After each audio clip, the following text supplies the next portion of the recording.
Okay, so we're going to answer all your questions that you submitted for us. I think this is your debut. I don't think you've ever been on Instagram. I don't think they've ever heard your voice. So I'm going to try to not talk as much so that the daddy bear can talk, because you guys want to hear from him. Okay, first question. Oh, I'm definitely the spender. Yeah, I'm more of the saver, but we couldn't both be spenders or both be savers because that'd be bad. We kind of balance each other out on that. But I did just buy a camper last week, so that was kind of cool. But you bought a truck. Anyway. Okay. Do you ever get on each other's nerves? Not really. No. You never get on my nerves.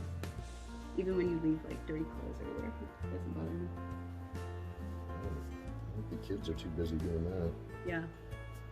We don't have time to get on each other's nerves, I guess. Everything? Does that work? That works. There's nothing I don't like. I was gonna say the same answer. we're so cheesy. I love his big heart, and he's like my calm. Like I'm kind of like go and kind of a spaz, and he just like levels me, and he makes me want to be a better person. We get asked this a lot. Yeah. I guess it's best just to like not have them in the first place. I don't know that there's a recipe for it that we can really identify. Our personalities just work really well together. The things that I think we both know when something's really important to the other person, and just kind of let in if we're disagreeing on something. Most things we agree on. So. But I really don't think there's a magic recipe to it. It's just when it boils down, these things that people fight about a lot really aren't that important. So. Yeah. Yeah, it's usually all small stuff if you really think about it, you know. So most things don't really matter that you're arguing about. Best advice for newlyweds? That question came up like a lot, so we're gonna answer it one time. Best advice for newlyweds. If you're talking about with kids, like having a kid, my best advice would be don't buy it, because someone else is going to buy it for you. And specifically to everybody, if you're buying stuff for kids, buy it pre-assembled, or the door model or the demo model or whatever. It's something that's already put together. As far as newlyweds go. Okay, as far as newlyweds go. Focus on establishing the foundation for the rest of your life. I know a lot of people say you have fun when you're young and all this and all that, but you'll wish when you're 40 or 45 that you had spent more time buckling down and establishing that foundation so you can actually have fun when you're older and not be working yourself to death to try to catch up and whatnot. No.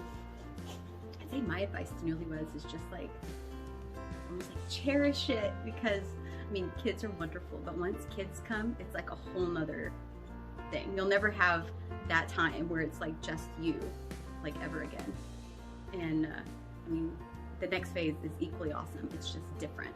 So enjoy the time when it's just you, even if it's like a few months. Was it love at first sight? Yes.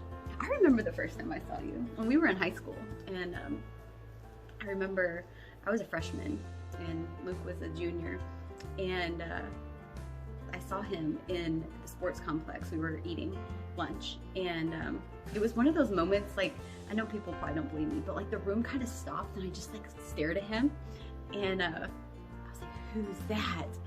And someone said, oh, that's Lucas Bradley, he's new here. He moved here from Maine or something, they said.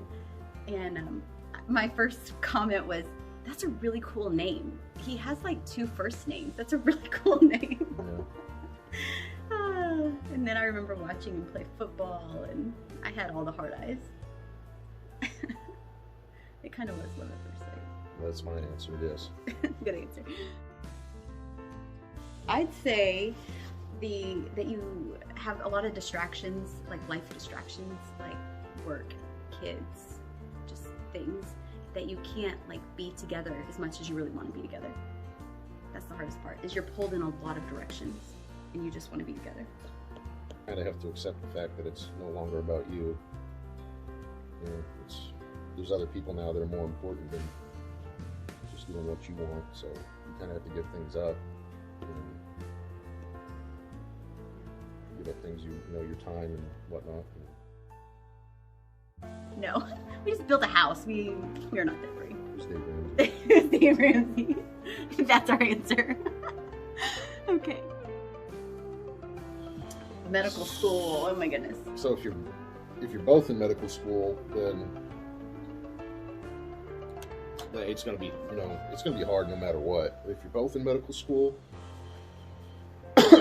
best I can tell you is do the best you can and realize that your time with each other is going to be limited, and you know, some people might have more expectations on them at any given time versus the other.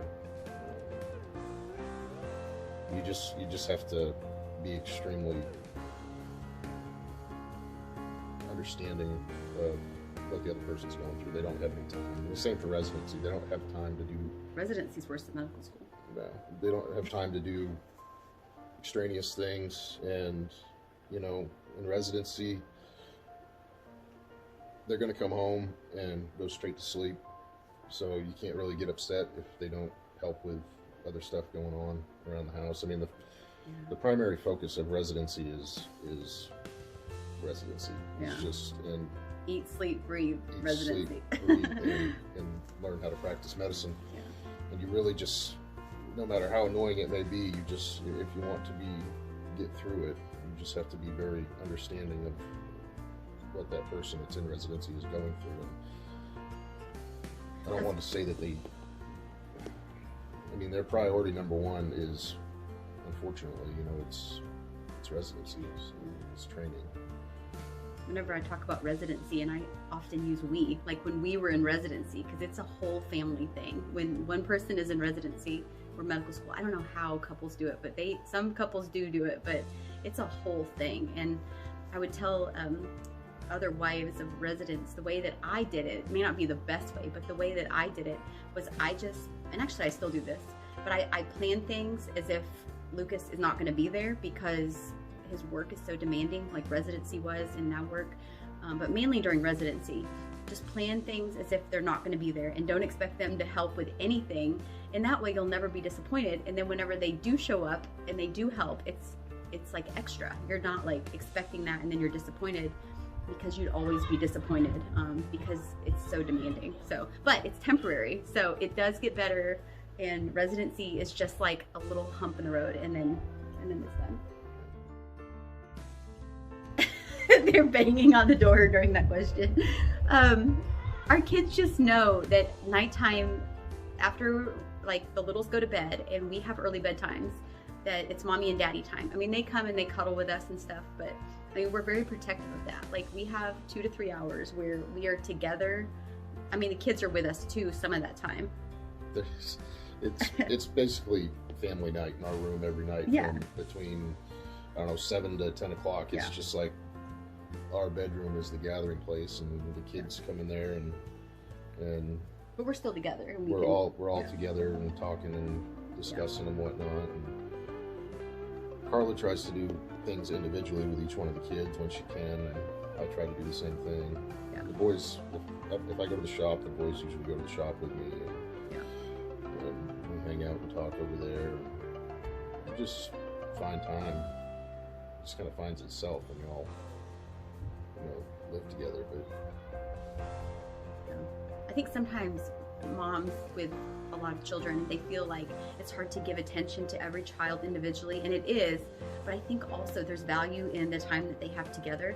And so the sibling time is something that large families have that's really unique to large families, and so sometimes maybe I didn't spend a lot of one-on-one time with Liam Evie or whoever, but they spent a ton of time together, and I think that that's still valuable, and that doesn't make me feel guilty of one-on-one time with the kids. But as far as us, like that's just something, like we always have time together every day.